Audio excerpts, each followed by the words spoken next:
جماعت اسلامی 1941 میں اس وقت قائم ہوئی کہ جب پاکستان کا قیام عمل میں نہیں آیا تھا، اور سید بلالہ مودودی رحمۃ اللہ علیہ نے پہلے علمی اور فکری اعتبار سے دین کے لیے گراں قدر خدمات انجام دی۔ انگریز کی غلامی کا زمانہ تھا اور انگریز نے خاص طریقے سے ہندوستان میں برہمن سامراج کو مسلط کرنے کے لیے اقدامات کیے تھے۔ دو قومی نظریے کی بنیاد پر ایک طرف پاکستان بننے کی جدوجہد ہو رہی تھی، تو دوسری طرف اس دو قومی نظریے کے حوالے سے اس وقت کی آل انڈیا مسلم لیگ کے پاس اگر کوئی ایک لٹریچر موجود تھا تو وہ سید ابوالعلا مودودی رحمۃ اللہ علیہ کی کتاب مسئلہ قومیت تھی، جنہوں نے یہ بات واضح طور پر سب کے سامنے عیاں کر دی کہ قوم وطن سے نہیں، نظریے اور عقیدے سے بنتی ہیں، اور اسی بنیاد پر ٹو نیشن تھیوری کی بنیاد پر پاکستان کا قیام عمل میں آیا۔ جماعت اسلامی 1947 میں جب پاکستان بنا تو وہ بھی ظاہر ہے ہندوستان اور پاکستان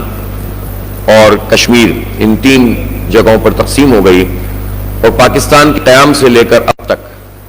جماعت اسلامی نے اس ملک کے دفاع کے لیے، اس کی نظریاتی سرحدوں کی حفاظت کے لیے، اس کے عوام کی خدمت کے لیے، اس میں قانون سازی کو دین اور عوام کے مفاد کے مطابق کرنے کے لیے جو خدمات انجام دی ہیں وہ کسی سے مخفی نہیں ہیں۔ اگر آپ پارلیمانی سیاست کی بات کریں تو جماعت اسلامی کے جو لوگ بھی پارلیمنٹ میں موجود رہے ہیں وہ اگر تعداد میں تھوڑے بھی رہے ہیں تو انہوں نے وہ خدمات انجام دی ہیں جو پوری پارلیمنٹ کے اوپر بھاری ہیں۔ اگر آپ میدان عمل، مزاحمت، سیاسی جدوجہد کی بات کریں، قربانیوں کی بات کریں تو آپ کو نظر آئے گا کہ بڑی بڑی تحریکیں چلانے اور بڑی بڑی تحریکیں بنانے میں جماعت اسلامی کا بنیادی رول رہا ہے۔ اگر آپ اس بات کی پر کا تذکرہ کریں کہ اخلاق اور کردار سازی اور دیانت اور امانت اس کو معاشرے میں فروغ دینے کے لیے اور جتنی معاشرتی خرابیاں ہیں ان کے آگے بند باندھنے کے لیے کس نے کیا کام کیا ہے تو جماعت اسلامی آپ کو سر فہرست نظر آتی ہے۔ آپ کو معلوم ہے کہ بدقسمتی سے پاکستان کے تعلیمی اداروں میں ترقی پسندی کے نام پر اور پھر اب جو مغربی جو ذہنیت ہے، سرمایہ دارانہ ذہنیت، اور اس کا جو سیکولر سسٹم ہے اس کو رائج کرنے کے لیے جو کچھ کام کیا جاتا ہے تو اس کے آگے بھی اگر کوئی بند باندھتا ہے تو وہ جماعت اسلامی اور اسلامی جمعیت طلبہ ہے۔ جماعت اسلامی نے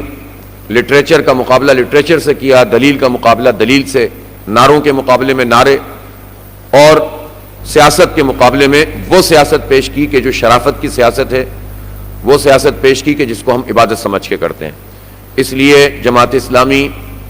کے تمام کارکنان جنہوں نے آج تک اپنی خدمات انجام دی ہیں، اور ہم اس موقع پہ ان لوگوں کو نہیں بھول سکتے جنہوں نے پاکستان کی نہ صرف نظریاتی سرحدوں کی حفاظت کی بلکہ پاکستان کی حفاظت کے لیے عملی طور پر جانیں دیں۔ اور آپ اس میں دیکھ سکتے ہیں کہ بنگلہ دیش میں جو اس وقت صورتحال موجود ہے، 15 سال حسینہ واجد نے جو کچھ مکروہ طریقے سے کام کیا اس میں سر فہرست جماعت اسلامی کے رہنماؤں کو نشانہ بنانا تھا، اور ان کو پھانسیاں دی گئیں، ان کو جیلوں میں ڈالا گیا۔ جماعت اسلامی کے کتنے بزرگ ہیں جن کے جنازے جیلوں سے اٹھے، ہزارہ کی تعداد میں لوگوں کو بند کیا اور بدترین فسطائیت کا مظاہرہ کیا، اور اس کا سبب کیا تھا؟ وہ یہ تھا کہ ہم نظریے کی بنیاد پر کھڑے تھے، ہم مکتی بانی کو قبول نہیں کر سکتے تھے، ہم بھارتی فوج کے آگے سرنڈر نہیں کر سکتے تھے، لہذا جماعت اسلامی نے سرنڈر نہیں کیا اور پاکستان کے لیے سب کچھ قربان کر دیا۔ آج الحمدللہ حالات تبدیل ہو رہے ہیں